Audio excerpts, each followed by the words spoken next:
तुम्हाला बघायला गेलं पहिली गोष्ट म्हणजे त्यांच्या कुटुंबियांच्या घरच्यांच्या दुःखात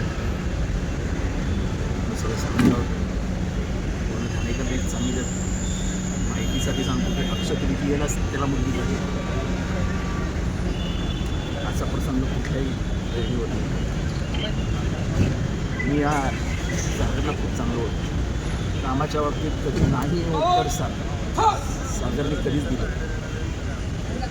माझा सवाल फक्त ठाणे महानगरपालिकेत 300 जागा खाली आहेत आणि गेले अनेक वर्ष खाली आहेत.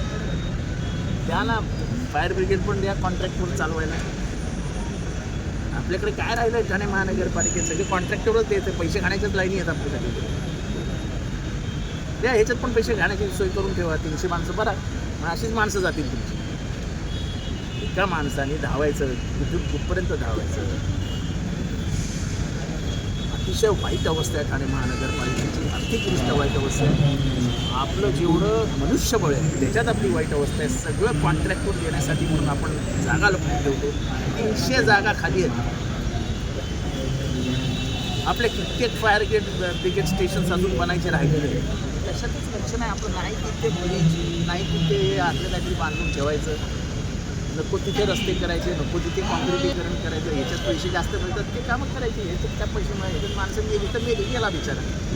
निवडणुकीमुळे कुठे भरती प्रक्रिया लांबली गेली. निवडणूक माणसं मारली जातात. कुठे आग लागली कुठे मोठी. तुमच्याकडे यंत्रणा पण नाही ती बुजवण्यासाठी.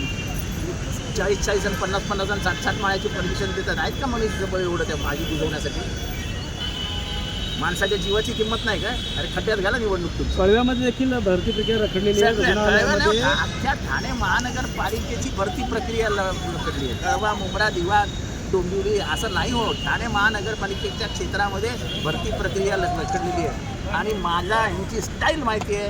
हे कालांतराने फायर ब्रिगेडसुद्धा कॉन्ट्रॅक्टवर द्यायला कमी करणार नाही.